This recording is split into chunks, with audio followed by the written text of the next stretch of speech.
In APAF, we provide a training syllabus that we use as a baseline of what is needed to be proficient in our operations. You can practice and test off on these skills with the help of our instructor pilots on your own timeline as you become more comfortable with your jet.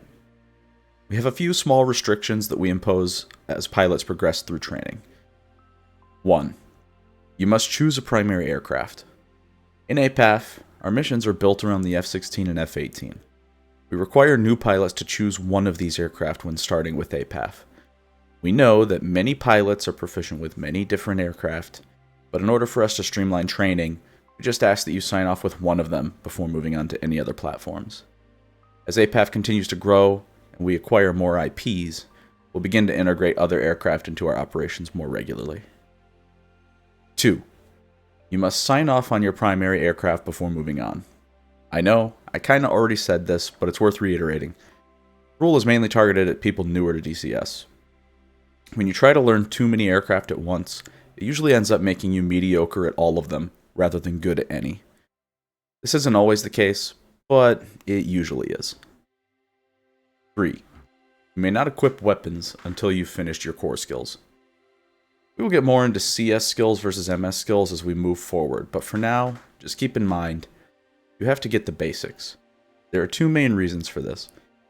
First is that weapons often cause a huge distraction for newer pilots, as they are usually more concerned with dropping bombs than learning reliable aircraft handling. Just slow down, take it in, learn to walk, then learn to run. Second reason is that our training server is for all of APAF, and when an untrained pilot puts a crater on the runway, well, it's a bit of a problem. So what does the syllabus look like? Let's talk about core skills versus mission skills. Core skills.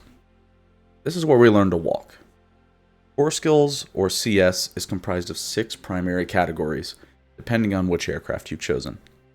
These skills are all about basic aircraft control. From startup to landing and everything in between, this is the basics to manipulating your aircraft. In the world of DCS, and particularly APAF, these are skills that you will be using and actively needing to recall all the time. We get it. Some of these skills are not always the most exciting, and I stand by the idea that air-to-air refueling is the most difficult skill to learn in DCS, so sometimes it can be a bit of a crawl to get through them, but they are absolutely necessary. And once you've taken the time to learn them, you'll be a much better pilot for it. After core skills is mission skills. This is where we learn to run. Mission skills, or MS, is where you get to start the exciting stuff. From dropping bombs to firing missiles to getting in an intense dogfight, this is where we learn weapons employment. Mission skills aren't always easy, but usually people pick up on them pretty quickly, mostly because people have an easy time remembering when they get to shoot and bomb stuff. While it usually looks pretty easy, it can take a lot of time to learn how to communicate clearly, pay mind to your jet, manipulate your sensors, all while lining up for a bombing run. Rest assured, there will be plenty of practice. Remember, no one is expecting absolute perfection.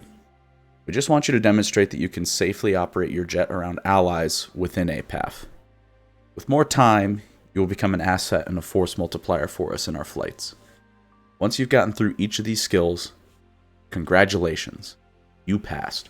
You get to participate in all types of APAF operations. You did it. You now get to be assigned a call sign and partake in the often silliness that is our strange little group. In the coming weeks, I'll be releasing a series of training demonstrations for the F-16 core and mission skills as a guideline for those wanting to fly in APAF, with demonstrations for the F-18 coming at a later time. Thank you for watching, and remember, practice, practice, practice. Until next time, stay safe, pilots.